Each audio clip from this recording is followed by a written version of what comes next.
What's up, gamers? I'm the Lights. Just got done doing the solo of the first encounter of Root of Nightmares. We're gonna show you that. Yeah, let's get into it.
Okay, so I'm sure one of the first things that people will be curious about is the build that I was running. There's not a whole lot that goes into it, truth be told. I was on Gunslinger.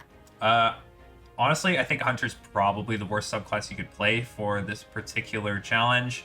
Titan has much better survivability and better movement for the purposes of going fast. Warlock has much better movement with the jump just allowing you to generate speed generally. Icarus Dash being very, very good, and then having comparable survivability to the Hunter in a lot of cases. But we were on Hunter. I tried it a few times. I main Hunter, so I got in there, tried it a few times, determined that it was probably possible, so I just stuck to Hunter and we got it done. Like I said, I'm on Gunslinger running Blade Barrage, and Blade Barrage is just in case one of the Tormentors I miss with my Izanagi shot or something like that. I can kind of panic Blade Barrage it, and that'll kill it. We're running Gambler's Dodge to reset Knife Trick. Healing Nades, I run Triple Jump, although Strafe is probably very, very good in this encounter too. On your mark and knock them down, mainly for a lot of fragments. I think Gunpowder Gamble is not very good, even if it is very fun. But yeah, we're running Ember of Torches so that we're getting the knife resets from knock them down. Running Ember of Mercy and Searing to get Fire Sprites for extra healing, which will be happening on every knife kill since Knife Trick scorches. Running Ember of Solace to extend Restoration from both the Fire Sprites and the Healing Nade. Torches is obvious. And then Wonder, I'm honestly just running for the stat bump, extra 10 resilience. For exotic armor, we're running Assassin's Cowl. I was on Stompies with this build just to do the beginning of the encounter because the first set of nodes is actually really, really tight, especially on Hunter with certain patterns. It is like nearly doomed, so Stompies just helped kind of maximize the amount of runs that I was getting deeper in so I could practice stuff. So we were on that. But for most of it, I was on Assassin's Cowl. Assassin's Cowl is great. You're going to go invisible and heal every time you get a kill with your Knife Trick, which is fantastic. And you can just do that on repeat in this encounter because all the Legionnaires died at just one Knife Trick. I'm running double hands-on in the event that I need to double Blade Barrage in the encounter, which didn't end up happening and probably won't end up happening in any kind of good run, but it's there anyways. There's just nothing else that you really need to run. So I was running that. For the arms, we're running heavy-handed to make orbs every time I Knife Trick, which is basically any time I'm killing an ad in this encounter, it's probably with Knife Trick. We got double impact induction to turn some of that Knife Trick spam into healing grenade spam as well. Running triple resists on the chest piece for obvious reasons there. Definitely just want to stay alive in this encounter. For the legs, you could opt to go something like a mobility font if you want to go lower than 100 mobility, but I was doing recuperation innervation better already for some extra healing and for some extra grenade gen for more healing nades. On the class item, we were doing double bomber again for more healing nades and font of restoration for a little extra recovery since I had to tank my recovery quite a bit to hit 100 mobility and 100 resilience. And for those stats, I think 100 mobility is definitely going to help you a ton. You could opt to go lower and go for mobility fonts like I was talking about if you want. 100 resil, pretty self-explanatory.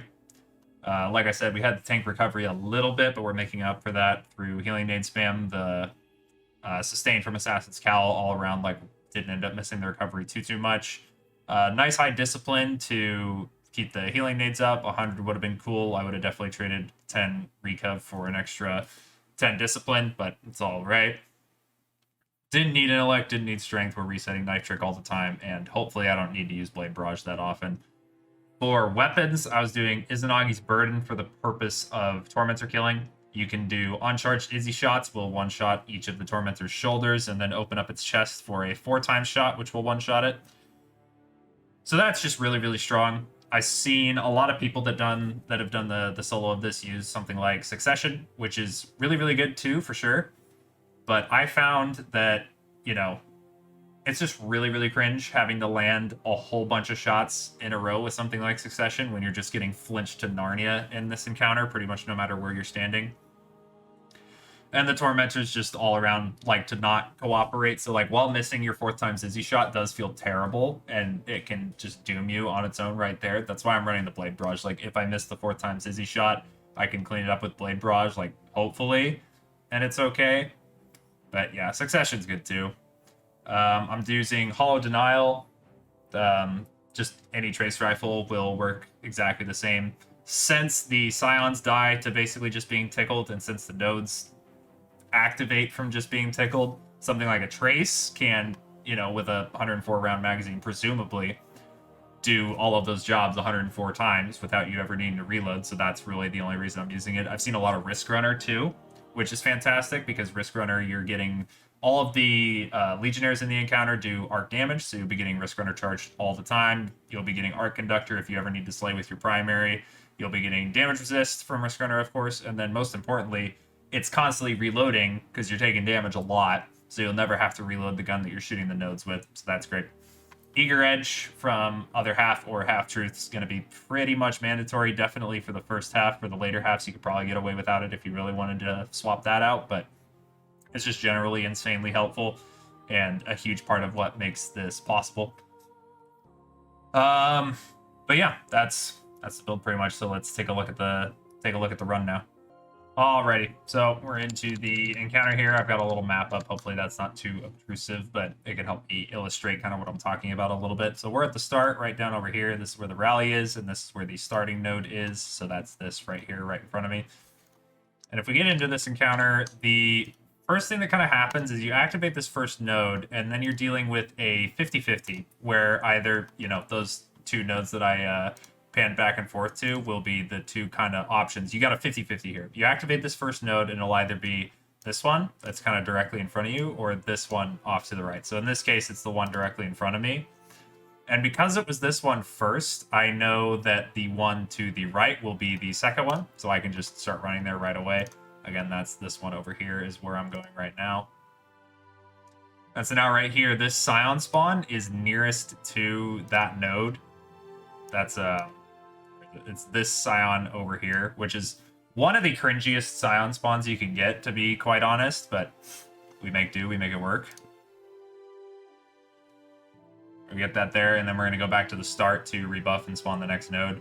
And so now this next one is going to be in a fixed spot every time, actually. It's this one right over here.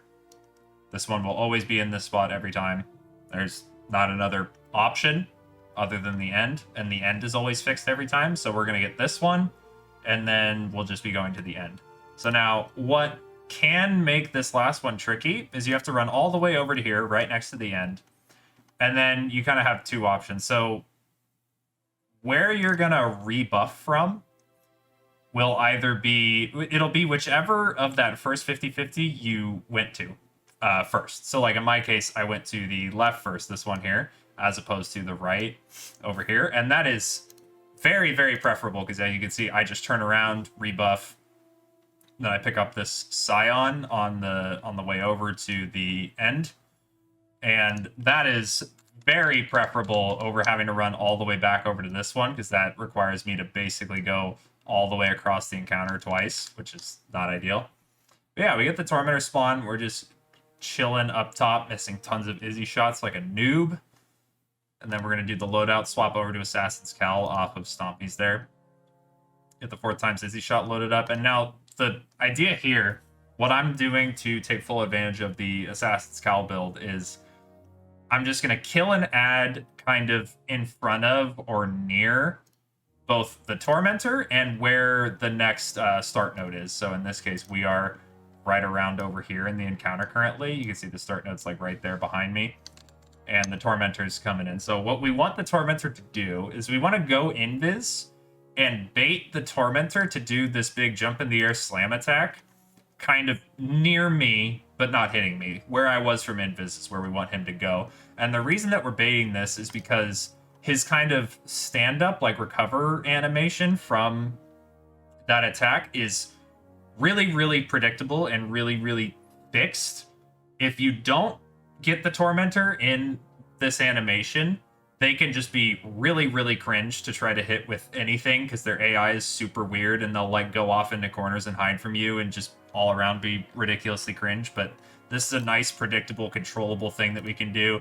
Get the one shot with Izzy's, and then we're into the second set here. So you can see, again, we've got a similar sort of situation going on where we're at the start here, and then we've got a 50-50 we're faced with. It'll either be this node or this node. In this case, it was this one right here. So I know that it'll be the one under the bridge next, the other side of the 50-50. So we'll pick up the Scion on the way. And then we're going to go to the one under the bridge here. And you can see there I'm just spamming the knife trick, getting the heals and the invis to keep myself healthy here. We're going to rebuff, and now my 50-50 is either this one on top of the bridge here, or this one on this platform over here. It's usually pretty safe to hedge on this particular part by just always jumping onto the bridge, because you can just fall down to this next one if you need to. And on the map, we are either this one or this one. So we just pick up the Scion, just because it was on the way, pick that one up. And now same deal as the first encounter, where whichever orb we hit first is going to be where we rebuff from next. So in this case, I went right, so this one's right nice and central. We can hit that one. Get over to this one. And now what happens next here is something that I am unable to explain at this time, quite honestly. The orb, the rebuff orb, reset all the way back to the beginning. So basically we ran from all the way over here at this last node back to the start, and then we're gonna have to run all the way back to the end, which is not ideal. In this phase, you have plenty of time to do this. You can see I'm getting the last buff with 20 seconds left, so it's not a huge deal, even though I almost killed myself by running into everything. But we get there in time. We've got the tormentor up. And so now the play is just find the tormentor, get over to the last, or to the next start point, get his shoulders shot off. And then it's like the same sort of deal where we shoot the shoulders off. We're going to load up the ×4 Izzy, find an ad, go invis somewhere where I've got line of sight of the tormentor from the node. So you can see here, we get that attack, node just lit up, so I can pop this guy in the chest, and we're good to go. So now this third set is one that honestly gives me trouble sometimes, but like objectively speaking, it's probably one of the easier of the four. So this is our start point here. And then we've got our first 50-50 is going to either be this one that's directly in front of us. That's the one that I'm facing on screen currently. Or it'll be this one that's pretty far over to the left. And we don't really have a preference between those two as far as like our pathing goes, because all of the nodes are pretty close together in this one. But yeah, that's our first 50-50. So we got the Scion there. We got the one on the left first. And if I remember right, my movement is really bad in this phase, so the timing gets kind of tight, but it's all good. So we get those two, and now just like the second phase, we're faced with a second 50-50, where we have either this one that's kind of down low on the ground, pretty far over to the left, or we have this one that's up on a ledge. That's kind of the next 50-50 that we're dealing with. So in this case, it is up on the ledge. It's always safe to hedge this particular one with the ledge up here, because the one that follows it is actually like right off the other side of the ledge. But I'm going to drop down and rebuff from, again, that was the first node that I hit, so that's where the rebuff is going to be 100% of the time. Come over. This is the last one, so as you can see, like right below, up where I was earlier, I choke my knives there and throw them into a Centurion that didn't die. And now, again, the same thing where the node, unfortunately, goes all the way back to the beginning. And so now, if we were in the second phase still, we would be done by this point after activating this many nodes.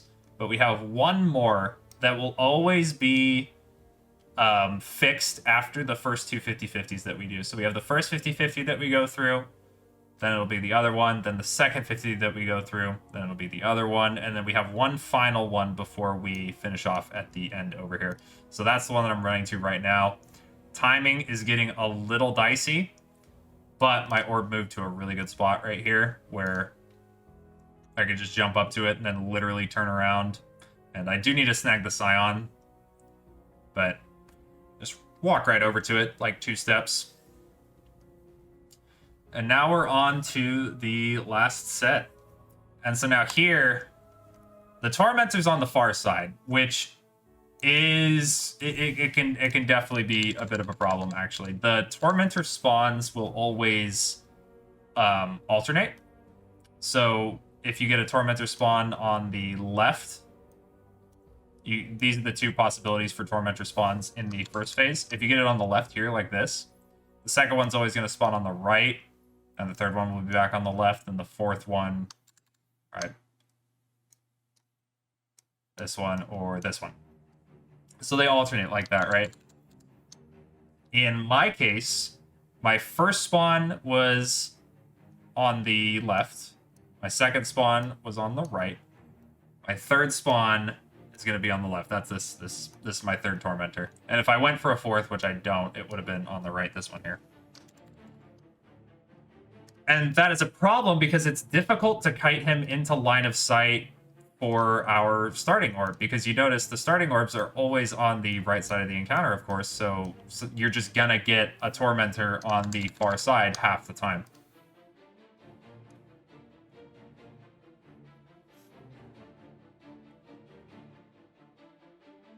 But at this point, I'm kind of freaking out. Like, it's a pretty good run. I've got everything going for me. I decide I'm just gonna run it after popping his shoulders and hope he shows up. So here we start off with another 50-50. That's the leftmost option. The rightmost option is this one, just right up by the spawn here. And now we've got a bit of an interesting situation. After I rebuff here, there are actually 3 options that I'm looking at. It can either be down here, underneath this kind of structure, up high on this structure, or off screen to the left. And what that looks like on the map is we're going to be looking at either this one is the high one, this one's the low one, and then we have this one all the way off to the left. This is not a 50-50, it's a 33-33-33, I guess. It'll be any of these 3 options. So, like, let's say it's, in this case, it's the bottom one first. So we get the bottom one first, then it'll be either of the other 2. I think I get this one second. And then it'll be this one. And then, just like the last one, we have this one is a fixed second to last node before we end right there. And then on this phase, I've seen successful runs where people kill a Scion here. Oh, this is kind of funny, actually. So I didn't realize that I loaded a 4x Izzy shot. If I had checked my ammo, I would have. But I didn't want to stop and reload Izzy, so I figured I would just pop him, and if he died, he died. But I was planning to Blade Barrage this guy. So I Blade Barrage him. I realized he's already dead, and I figured, what the hell, I may as well hit the node while I'm here, and it worked, which is good. I also didn't blow myself up, which is good. But now I'm freaking out because the run's a heater. And I screw up my movement a lot. Yeah, you can see we go up to that high right one next. Pick this buff up. Then we got to go to this one all the way over to the left. So now I just have that fixed second to last node and the final node. As you can see, totally losing my mind, almost dying, screwing up shooting the nodes. Hit the last one, and I get a really lucky top spawn for the last orb here, which makes this last bit possible. And there it is, with 0-0 left on the clock. So I guess I should take a second to talk about that. That is predictable behavior. That orb spawn that I got that I was talking about, the lucky one, quote unquote. So the rebuff orb will always be, well, other than the one outlier that I kind of talked about, the rebuff orb is always supposed to be like 2 behind you. So for example, on this last one, I started here, and then this was my first one, this was my second one, this was my third one. Once I hit this third one, the buff should go to the first plate, because that's 2 plates back. Then I hit the fourth one, which was this one. And then it should be on the 2 plate. But in this case, it wasn't. It was at the start. So that was unfortunate. So then I hit the 5 plate. And then when I go over to the 6 plate, 2 back is 4. So it was right there, which is probably the best RNG that you could get for the last phase. But yeah, that's kind of how those are supposed to work. But yeah, that's pretty much it. You can definitely implement these kind of ideas yourself.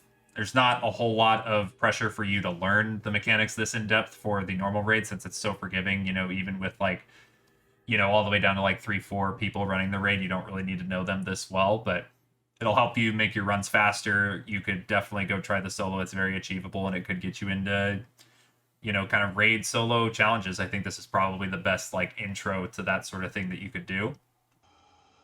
But yeah, that's it. Like, comment, sub. Deuces.